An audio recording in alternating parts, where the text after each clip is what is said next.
कहानीपुर नाम का गांव था। उस गांव में रहता था एक सीधा साधा रामू नाम का गरीब किसान। वह बहुत ही गरीब थे। उन बेचारों को कभी कभी एक समय का खाना भी नहीं खाने को मिलता था, जबकि वह दिन भर मेहनत से काम करता था। रामू के घर उसकी पत्नी ही उसके साथ रहती थी। एक बार क्या हुआ कि हमारा रामू खेत में खेती कर रहा था।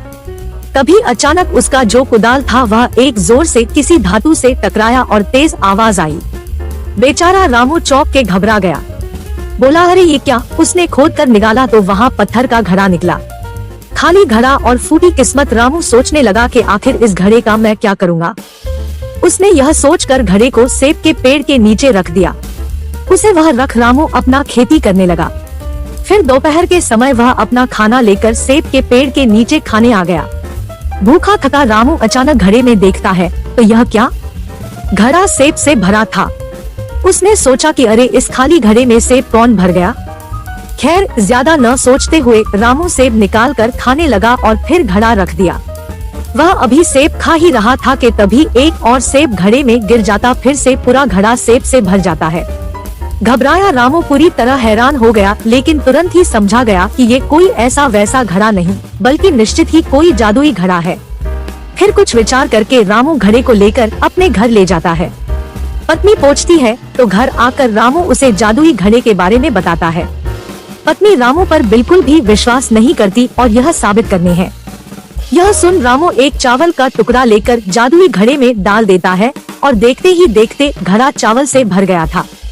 पत्नी आश्चर्य से रामू को देखने लगी और खुश होकर रात का खाना खाया और सो गए।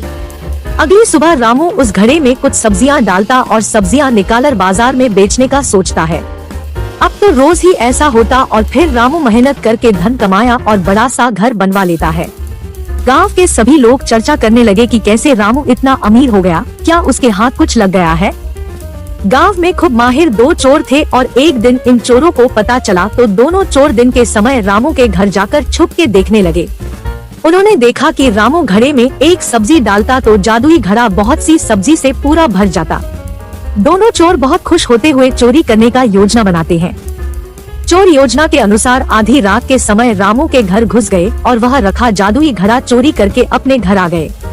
एक चोर जादुई घड़ा को परखने के लिए उसमें एक सिक्का डाल देता है। हमेशा की तरह एक सिक्का बहुत सारे सोने के सिक्के बन गया। लालच बुरी बाला, दोनों एक दूसरे से जादुई घड़ा छीनने लगे और झगड़े में दोनों के हाथों से जादुई घड़ा गिरकर टूट गया और सोना भी गायब हो गया। तो बच्चों, इस प्रकार जादुई घड़ा न पहला चोर का हुआ और न ही दूसरे चोर का। दोनों हाथ धो बैठे। शिक्षा: चोरी करना पाप है और चोरी की वस्तुएं ज्यादा समय तक नहीं टिकती।